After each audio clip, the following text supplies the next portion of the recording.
Responsible Yeshiva Yaakov Shalom and Leah Basitzchok. We're holding in Bava Kamet Daf Lametes, starting from the Mishnah on the top. Says the Mishnah, Shor shepikeach shnogach shor shel cheresh shoite v'koton chayav. If you have a shor of a pikeach, a sane, healthy person, adult, and he hurt a shor that belongs to a cheresh shoite v'koton, they have no das. Chayav, he's chayav to pay. If it's the opposite, he's potter. And then one's going to explain why. If there is a shor that is the giach, the one's going to ask, so 1 second, so basically, so you appoint a apotropos, right, a guardian, and the guardian is going to be the one who's going to get the edus against the shor. So now the one's going to ask, once again, you just said that we don't pay. Why are you having a guardian? If the cheresh became healthy, and he starts hearing, the one who's incompetent became competent. The young child grew. So the shor goes back to his original state, because it's considered to be shinu rishus. It changes as rishus. You leave it the way it is. You don't say shinu rishus.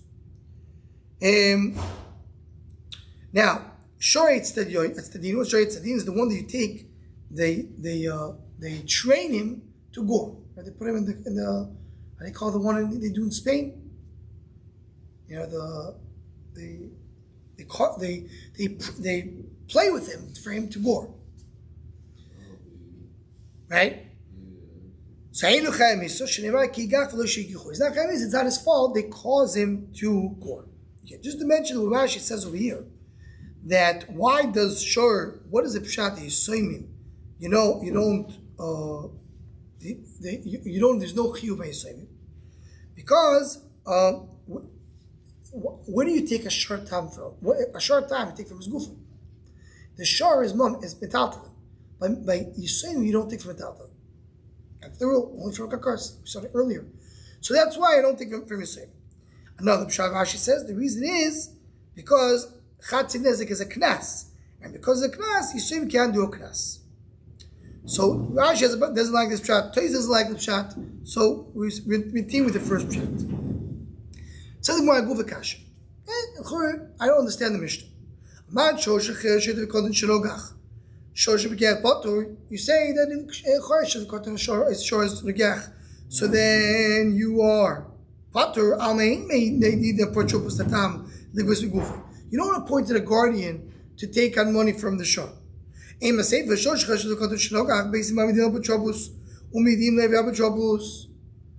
says you do have a apotropos, so how do you understand the Mishnah? You do have a apotropos to take from the town. This is what the Mishnah says. You see this shor is uncontrollable. He's the gap the whole time.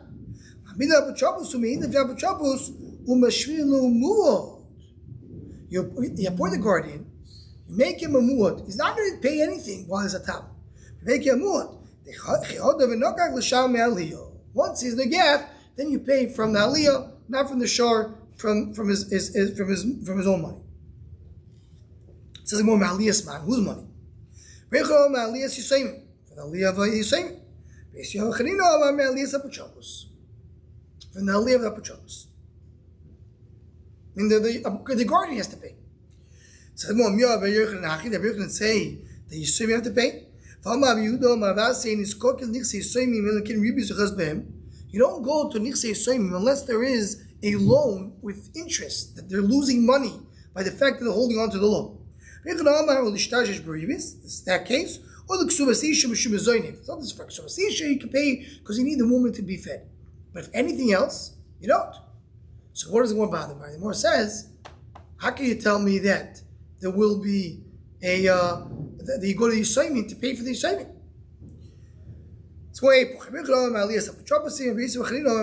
You're right. According to Rabbi Yochanan that holds you never take money from the Yisayim, you'll never pay for the Yisayim.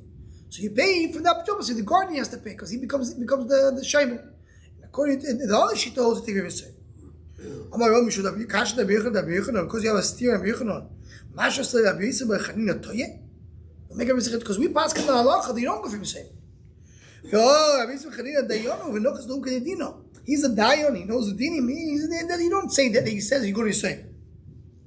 Don't turn it around. Don't switch it. So why does a Birchanan say you take from your same? Umazik Shani. Mazik is different. You do take from your same. But if he's mazik, then you take from him. You don't take from him, he has different loans. Why you take from your same? If you say you take it from the guardian, so stop that. Nobody's going to want to become a guardian. Why should I become a guardian? I'm not becoming a guardian for this type. Well, why should you take that risk? He agrees. You can't just take from the apotropos, from the guardian. But you make the guardian pay. And then they say we owe the money to the guardian, you think they pay back once they become an adult. It's only a temporary payment. So this ideal that apotropos is there to ligos begufo, it's a machlokes tanoim. The Tanya shows charshu bailov, his owner became a cheresh. Shtatu bailov, his owner became a shaitik. Sholchu bailov d'yasayam, his owner went to d'yasayam. Yehuda ben Ekoisoy masumchus arei hu betamusoy. He remains a tam at sheyeidu boy b'fnei. He cannot become a mod until the owner goes back. You do have a guardian, if you have a jobasim, and then you may if you have a jobasim. So that's the kudum one here. Do you appoint a jobasim or not? Nispakeh cheresh. So if they healed, and then or they came to the you will go he goes back to his original state. He goes now that the Yosef got big, it changes rishos, and now he starts from scratch. No, he remains the same chazaka. So that's the machlokes tanaim over here. The machlokes tanaim is: do you go based on do you appoint a guardian to make him a muad or not? So the more goes to explain it. Amen. Suba says he remains a tam. He never become a muad. We just said afterwards that once he becomes healthy, it goes back to become a tam. He never became a muad. That's what it means. I'm not taking any money from him when he's a tam. Why is a tam? I'm not going to deal with him. Not make him a muad. But as a tam, he's not paying. Says the Gemara, this is the machlokes. The machlokes is, do you go even from a tam or not? Sukkah says, why is a tam he's not paying? You make a guardian to make him a muad. The second mandama says, no, you go even from a tam. Says the Gemara, what's the machlokes at the end? Rishus b'shani came out. In other words, you change your rishus. It wasn't the rishus of the guardian, and now it went to the rishus of the yasalim. So rishus b'shani, and he starts from scratch. If you saw rishus of the b'shani, doesn't start from scratch. One of the ways that Chorim explained this machlokes is the same way we brought many times. Do you look? What does a muad? Does a muad mean that he got used to doing it, or a muad means it shows his true nature? So if you said if you say it shows his true nature, so it doesn't matter who the owner is. That's the nature of the shar. But if it means he got used to it, with this owner. This owner is not as tough on him. Give him another owner. That owner will go on and better. Similar to Rabban. Shor cheresh sheti v'koton shenogach. If you have a shor cheresh sheti v'koton, it belongs to sheti v'koton, cheresh sheti v'koton, and he doesn't negich. Rabbi Yaakov mishalem chazan ezek. Rabbi Yaakov has to pay half an ezek. So what do you mean? Rabbi Yaakov ma'avidite. What do you mean Rabbi Yaakov pays? Why does Rabbi Yaakov have to pay? Elohim Rabbi Yaakov oyim mishalem chazan ezek. Interesting Avamim maskona of the Gemara. I understand this. We thought Rabbi Yaakov pays, and what do they mean? Okay, Rabbi Yaakov says to pay chazan ezek. What's the case? Ibetam Shito. The Kul Amar Chatzirezek Nusham. What is it coming to tell me? Right? If he muad, he don't lishmiro kalalo kalalo b'yishlomi. If he's guarding, you don't pay. If he lo have the lishmiro kulanezek b'yishlomi. In other words, if Rabbi Yaakov holds that at time you do pay, so what do you have to be chatzirezek? Of course you pay chatzirezek, right? Elama, he's a muad, so muad paid the shor. It is a muad. So we talk about he guarded him, but he didn't do a strong guarding. He did a low-level guarding. Why? What does it do? We're going to learn later. This is going to be, they're going to speak about it more in a few blot. The Rabbi Yehuda holds, based on Xeris Akasov, that a short tam, needs a much bigger and stronger shmir. On muad, the Torah says, okay, you have to pay full nezik, you don't have to do a full shmir. As long as you did some shmir, it's okay. So muad is counterintuitive, but it's based on Xeris Akasov.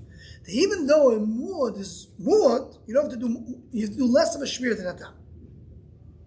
So that's rule number one you have to know for this.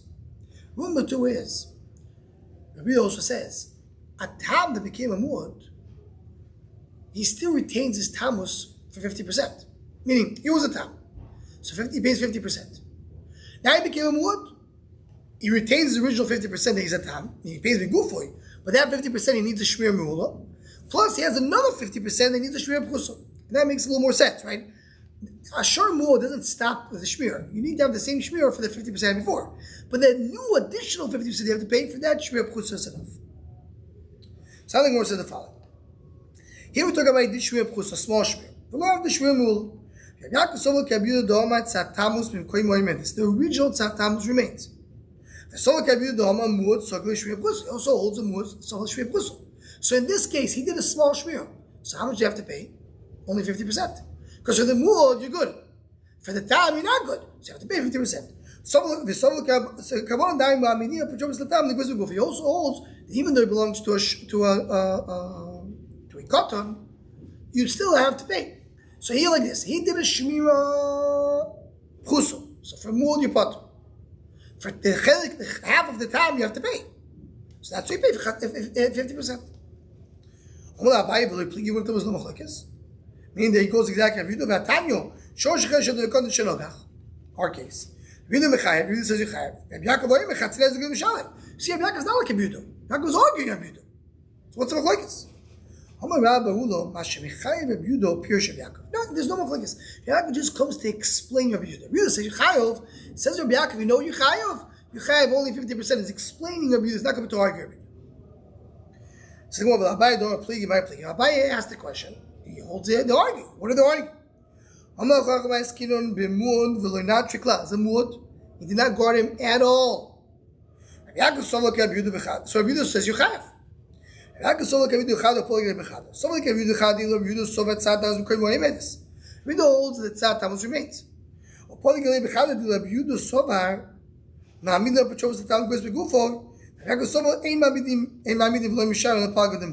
what does it mean? Going back to our discussion. What's our discussion? Our discussion is, does a shor of a cotton pay or not pay? Rabbi says, yeah, you pay. So if you pay, you're full nezik. Rabbi says, no, you don't pay. The shor of the tam of the you don't pay. You don't pay. So if you don't pay by a shor so you only pay muad. Now this shor is half and half. It's half a tam, half a muad. Like that's what we don't. So the half of tam you don't pay.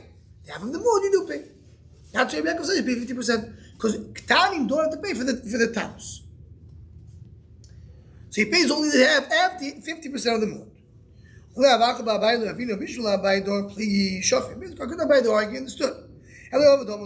This is they're not arguing. Why is he saying that we talk about a mood that's still kimto by Rav Yaakov? Look at a tam. Say we talk about a tam, regular tam. He did a small shmir, so you have to pay 50%. He didn't do any shmir. The Tanyo,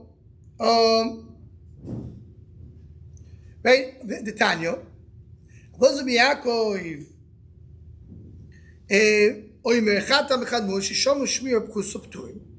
if you do, he holds the shmir pchusa is good enough for both. Why do you have to come and tell me that we're talking about a case that he's a muad? Rashi says, because what do we learn? Why is Yaakov saying pay 50%? Because he owes like a Yehuda is a muad. He did a shmir pchusa. He paid 50% for the tam. Why have to say that? Why don't you say that we're talking about a regular tam and he didn't do shmira at all? That's what it is. Says, you're right. I could have said that. I could have explained Rav Yaakov that way. And then I just tell you that a tam needs to pay. But I want to teach you two things. I want to teach you that tam needs to pay. And I also want to teach you that he holds like a budo, the muad is enough shriya puso. So that's why I said this very convoluted case. We're talking about the shor muad. And he did a 50% and he did a shriya puso. So he's got 50%. So I taught you two things. There's something more says. The more says, so that's the way to explain the machlekes. Ravino Amar Rishus B'Shano Ika B'nai. Talk about Rishus B'Shano between Rav Yaakov and Rav Yehuda. What's the case? Can we have a muad v'nispakech acher shnishtacho? Can we have a muad? It was a muad. V'nispakech acher shnishtacho became healthy. Nishtaf yashid, the shid became healthy. V'yigdil koto. That's what happened. You do so that you still have to pay. You still have to pay. If Yaakov saw Rishus B'Shano, you don't have to pay. Meaning because of tam. And that's why his Bechizkot was Udi B'Zeh Pujabos, and that's what we say over here, that when the Gemara says, Abidu Mechayev, Abidu Akavoyim, Chatzinezek the Mishalim, Machlekes, do you pay the full thing Chatzinezek? That's the Machlekes. Now they're arguing the short time of Sham Gufay. They're arguing if it goes back to original state, to going back to scratch, when you change the Rishus, that's the Machlekes over here with Rav Yaakov and Rav Yehuda. So mainly, we learn the three ways to learn the Machlekes, the discussion with Rav Yaakov and Rav Yehuda. Either they're not arguing. It says Rava, we're talking about that it's a mood, they did a shriya pchuso, so that's why you have only 50%. Or they are arguing, and according to Abaye, we're talking about that he needs to pay Chatzinezek on the half of the mood. You don't pay the tam because Ema meaning the tam goes before. And the third option is that they're arguing: when you change your rishus, does it go back to the original state? Does it goes back to become a tam once it changed the ownership? That's the third way to explain it. Stop over here. Be'ez Hashem. We'll continue tomorrow.